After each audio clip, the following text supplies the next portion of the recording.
Good morning. Today I am bringing you a Decan walk, and I'm just going to briefly explain again what a Decan walk is. It is an ancient system that is Golden Dawn in its nature and Egyptian. And what it is you use for every 10 degrees, we have a different decan in each sign. And if you go the entire 12 houses, it's 36. And so it is considered a decan walk, 36 faces, which allows us as astrologers, tarot card practitioners, and numerologists to get a more exact look at the energy itself. So there's a lot to know about a decan walk. So I really am oversimplifying by a lot, but this is a decan walk. And I did this draw today at 6:43 a.m. Today is January 30th, 2025. The energy is a 1-3 or a 4 energy. So the reading will revolve around this numerology and this structure. I use the Wildwood Tarot. Today is Jupiter Day, and the beads of the day are going to be emerald, clear quartz, amethyst, carnelian, yellow sapphire, citrine, and wearing yellow and white to represent the energy is also an option. The 9 of arrows is relating to air. It is about dedication to something, the harmony in the dedication, and relating to the Tower and Lovers card. It is the second decan and is going to be Mars. And currently, Mars is retrograde in Cancer, where we're finding that things that we are being told suddenly are going into retreat, where the foothold on the human family doesn't seem to be as strong or able to do what it chooses. Together, we are demanding perseverance and a focus on our goals despite our challenges. Intellect and communication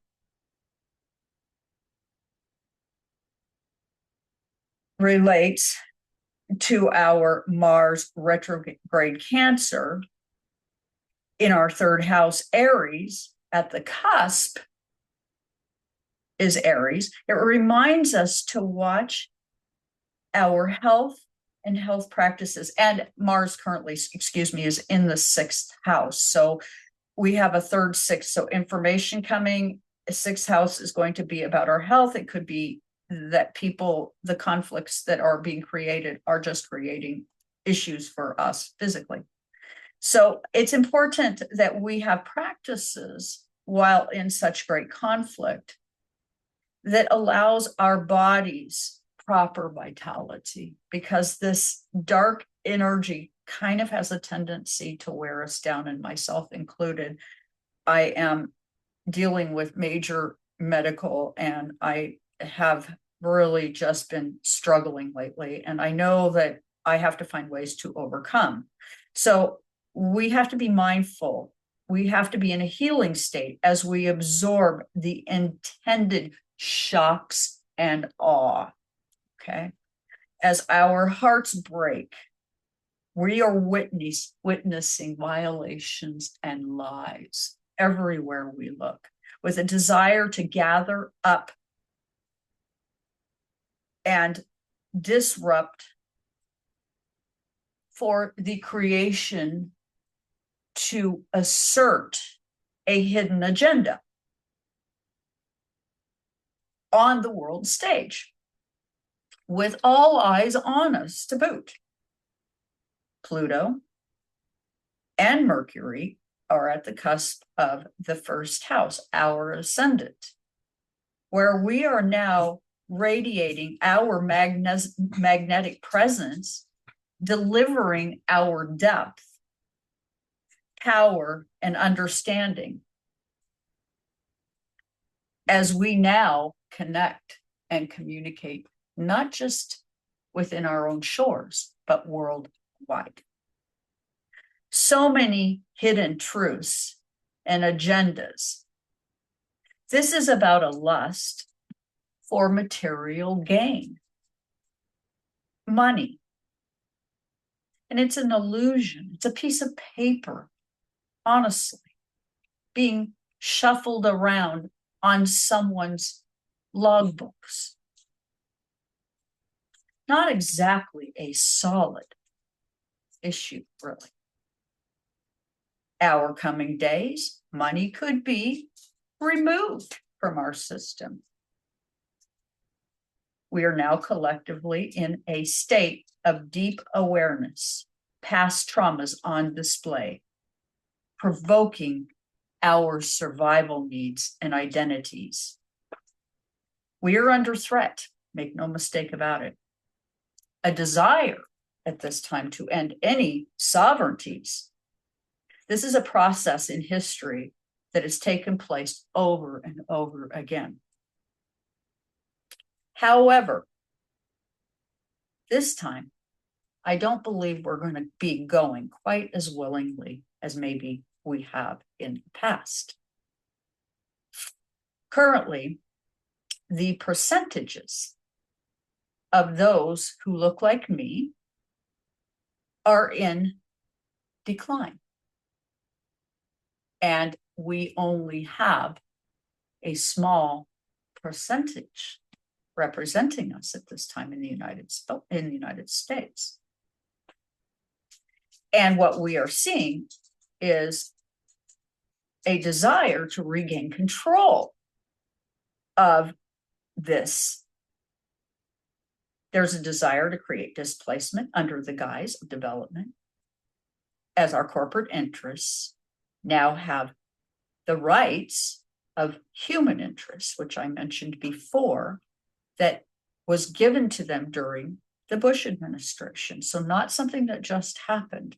And a lot of what's going on here is to create distraction, fear, shock, and awe. And our job is to remain present in our higher state of consciousness, because really that is exactly what's happening. Our consciousness is being upgraded, and we're not outside the hands of our universe. And we are guided, loved, and protected. We're not alone. And so this is about stripping our human interests for ecological type of gains. They want to take things from our environment that really is not in our best interest. Our second card, which is very interesting in terms of our need to gain balance, is the King of Arrows, our kingfisher, our bird with the colors of the rainbow, relating to the spring equinox. It's all about equity of light, moving from the embolic towards balance, renewal. Yes, there's a desire to create fear, particularly amongst certain types of people, LGBTQ, neurodivergent community. But our kingfisher is all about decisive actions. We, the people, have been prepared properly by our higher ups spiritually, with vision and decisiveness. We have inner wisdom. This will allow us to act in this misguided information and go straight to the truth. This is what's unfolding right now. You see, as we gain agency, we also gain our sense of balance. Our kingfisher knows how to balance things with emotional depth and intellectual clarity. We are seeing the truth as they attempt to dismantle protections, wanting to eliminate sovereignties, acts that protect sacred locations, as well as weakening self-determination through defunding vital programs, deepening social pressures, historically causing, in the past, forced locations, the termination era, if you will. Currently, if there is a resource to be extracted, corporate interests take precedence over human interests. This is an imbalance, as we are already very much in a crisis of environmental proportions, to the point of we're very much experiencing predatory practices, as we all watch in horror people being gathered up and questions for their ID on sovereign lands in established ways suddenly not being acceptable ID. The world will show up for us, no doubt. Our power is now in the hands of a grassroots type of energy. As we expand the use of camps in Panama, evoking historic parallels, we must now be vigilant as authoritarian agenda reveals itself. Many will face increased discriminations, all while the world and human rights organizations stand by. There will be a response, people. There will be a response, and it'll be worldwide. We're not alone. And where I think we are going to see healing is that I think previously in difficult times, we've had a tendency to just kind of put our heads down and go and follow the rules. And I think this time that's not going to be the case. I think that they're being so outrageous to us, the people, that we will find ways to fight back. And with that, have hope.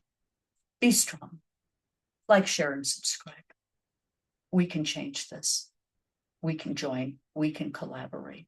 We can be one. And if you have ideas and you have something to offer it. This is the time where our hidden wisdoms, our gifts to society will come out, because this is a time where our goodness will be squeezed out of us. So with that, please do like, share, and subscribe. Thank you for joining me on this Decan Walk.